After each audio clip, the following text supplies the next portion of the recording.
Hola, ¿qué tal? Mi nombre es Gabriel García, bienvenidos una vez más a nuestro canal Adrenergia Médica. En esta ocasión les estaré hablando un poco sobre las generalidades de la angina cardíaca. Primero vamos a definir qué es la angina. La angina se define como una manifestación clínica de dolor torácico que va a estar originada por una isquemia. Esta tiene la característica de ser un dolor opresivo, precordial y que suele irradiarse ya sea al brazo, al hombro, a la mandíbula, al cuello, la espalda y en ocasiones al epigastrio. Ahora bien, vamos un poco con lo que es la anatomía de la circulación coronaria y la regulación del flujo sanguíneo, donde tenemos que las estrellas en la circulación coronaria van a ser la arteria coronaria izquierda y derecha, que estas se van a originar en el seno coronario junto a la válvula aórtica. Ahora bien, desenglosando cada una de ellas, tenemos que la arteria coronaria izquierda, ella se va a encargar de irrigar la parte anterior y lateral izquierda del ventrículo izquierdo y nos va a dar dos ramas de vital importancia, que son la rama circunfleja de esta arteria y la rama descendente anterior de esta misma arteria coronaria izquierda. Esta arteria circunfleja o esta rama circunfleja va a pasar por la hendidura que separa ambos ventrículos y nos van a emitir ramas que van a irrigar lo que es la parte del ventrículo izquierdo y también ramas perforantes que se van a encargar de irrigar la parte posterior del tabique interventricular y lo que es el músculo papilar anterior del ventrículo izquierdo.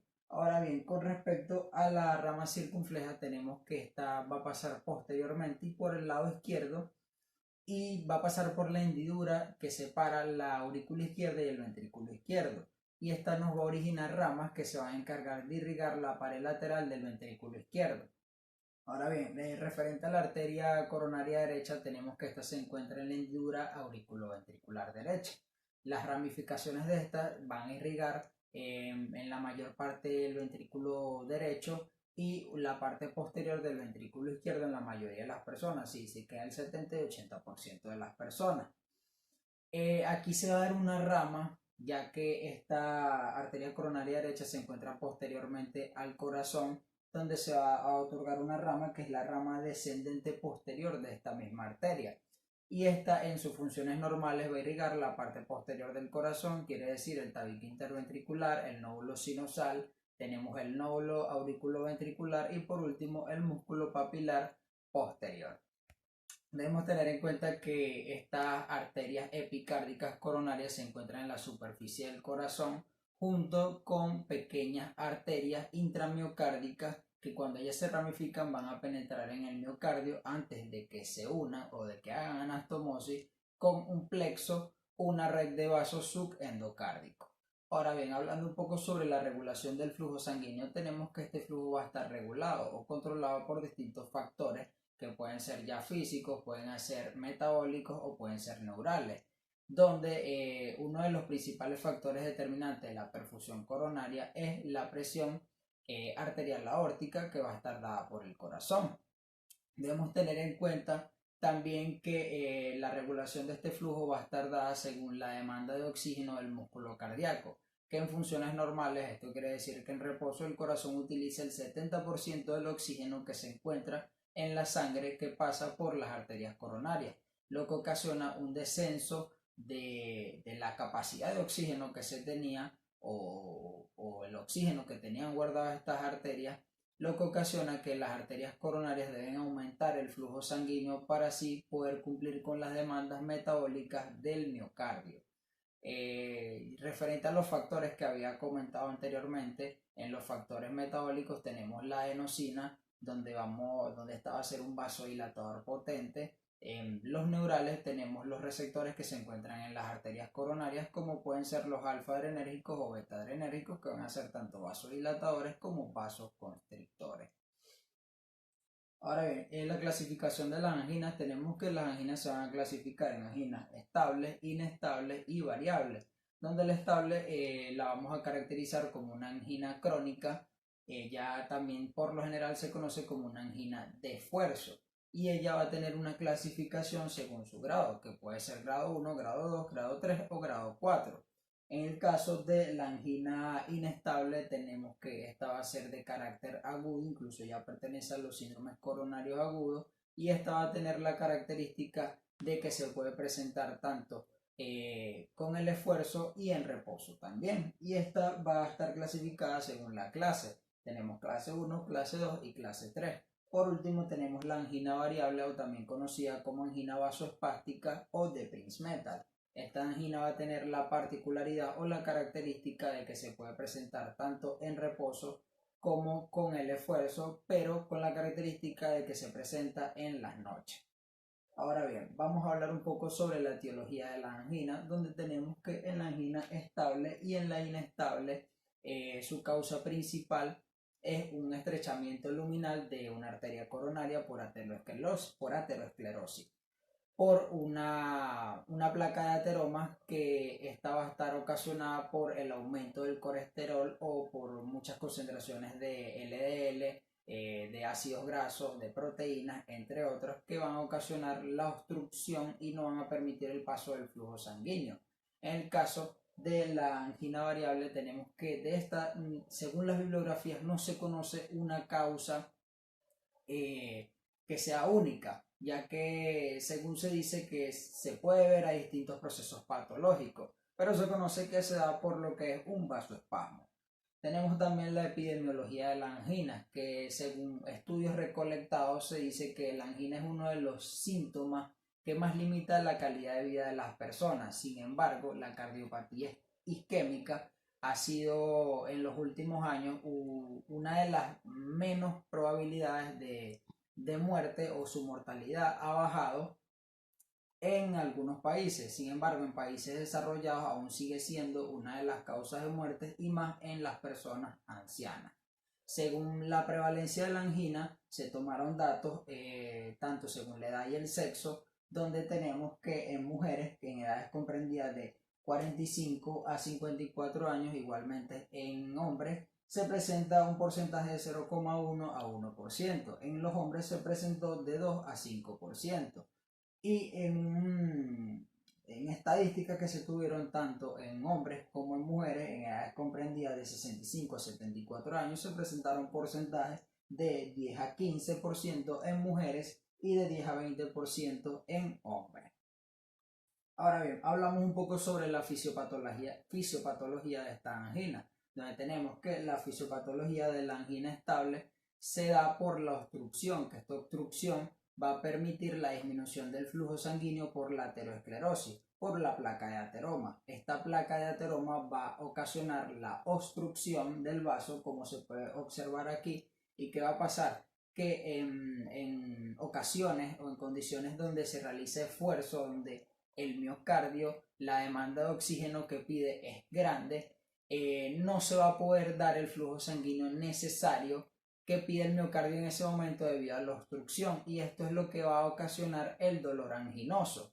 En el caso de la angina inestable se da por la misma placa de ateroma, pero ¿qué pasa? Esta placa de ateroma se va a romper y va a ocasionar una trombosis, lo que va a ocasionar una disminución de la arteria coronaria, o la oclusión del tamaño de la arteria coronaria, y ocasiona el dolor anginoso también. Cabe destacar que este es uno de los grandes factores de riesgo, debido a que si el trombo se desprende totalmente y ocasiona un taponamiento de la arteria, ya sea totalmente, se puede ocasionar lo que es el infarto al miocardio. En el caso de la angina variable tenemos de que esta se va a ocasionar por un vasoespasmo. ¿Qué quiere decir esto? Por una disminución del tamaño de la arteria, como se puede observar aquí, que esto no va a permitir el correcto paso del flujo sanguíneo por aquí, y se va a ocasionar lo que es el dolor anginoso por medio del vasoespasmo. Ahora bien, en las manifestaciones clínicas tenemos que tener en cuenta y dejar claro, como lo menciona el concepto de angina, que la angina es una manifestación clínica. Esta se manifiesta por el dolor anginoso, que va a ser de característica opresiva precordial y que puede irradiarse ya sea al hombro, al brazo, a la espalda, epigastrio, mandíbula o el cuello, como se los mencioné anteriormente. Debemos tener en cuenta también que la angina estable, esta va a ser una angina que se va a presentar en el esfuerzo, cuando las demandas de oxígeno son muy grandes, o se puede presentar también en casos de estrés. Esta tiene la particularidad de que se presenta de 5 a 10 minutos. tenemos la angina estable, que esta va a ser una angina que se va a presentar tanto en el esfuerzo como en el reposo. Esta va a ser una angina que va a ser un poco más fuerte, el dolor va a ser más intenso y esta se suele presentar de 20 minutos en adelante. Por último tenemos la angina variable, que esta angina se va a presentar tanto en esfuerzo como en reposo y como tiene la particularidad de que ya se suele presentar en las noches y va a ser un poco más abrupta esta angina. Ahora bien, hablando un poco sobre el diagnóstico de la angina, tenemos que su diagnóstico va a ser totalmente clínico, donde tenemos una historia clínica, debemos hacer una buena historia clínica con una buena anamnesis, donde debemos preguntarle al paciente los antecedentes personales, antecedentes patológicos, antecedentes familiares, si cuenta con algún vicio o algún hábito tóxico que pueda afectar en su estilo de vida. Debemos también tener en cuenta una exploración física y la manifestación del dolor anginoso, que es un dolor precordial y opresivo. También se realizan el electrocardiograma en reposo, que aquí vamos a conseguir alteraciones, ya sea del segmento ST. En la angina estable o inestable se presentan una disminución del segmento ST y en la variable se presenta una alteración o una subida del segmento ST. En el caso también tenemos la prueba de esfuerzo o ergometría. Esta va a ser una prueba que su objetivo va a ser provocar una cardiopatía isquémica por medio del ejercicio físico, ya que se va a obtener una gran demanda de oxígeno. ¿Qué va a pasar aquí? Si al realizar esta prueba la persona presenta angina de pecho, se va a dar como una prueba de esfuerzo positiva, si no presenta como una prueba de esfuerzo negativa. También tenemos las pruebas de laboratorio, donde vamos a tener el hemograma, el perfil lipídico, donde vamos a tener la glucemia en ayuna, donde vamos a poseer ese tipo de exámenes que van a ser de gran importancia. También por último tenemos la angiografía coronaria. Ahora vamos con lo que es el tratamiento de la angina, donde tenemos un tratamiento no farmacológico y un tratamiento farmacológico. El tratamiento no farmacológico prácticamente va a constar en cambios del estilo de vida y en la modificación de los factores de riesgo. Ya quiere decir el dejar el hábito tabáquico, el alcohol, las drogas, entre otros. También debemos tener el control de la hiperlipidemia, el caso de la hipertensión arterial y de la diabetes. También este tratamiento no farmacológico se basa en el ejercicio físico, en llevar una dieta sana y en reducir el sobrepeso. Ahora bien, en el tratamiento farmacológico tenemos que en el caso de las emergencias o cuando podemos predecir una angina que se va a ocasionar, tenemos la nitroglicerina sublingual, que ella de manera sublingual presenta una buena absorción y su efecto es inmediato.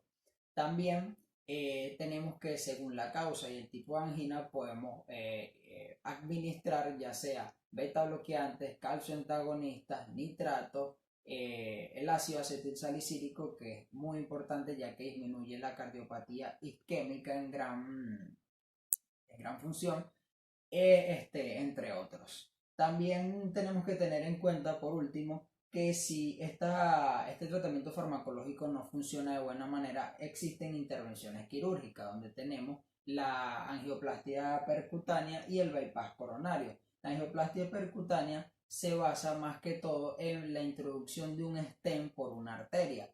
¿Qué va a pasar cuando este stent llega a la parte de la estenosis, donde se encuentra la placa de ateroma? Se va a inflar y este se va a romper. Cuando este se rompe, va a ocasionar un agrandamiento o la disminución de la placa de ateroma total.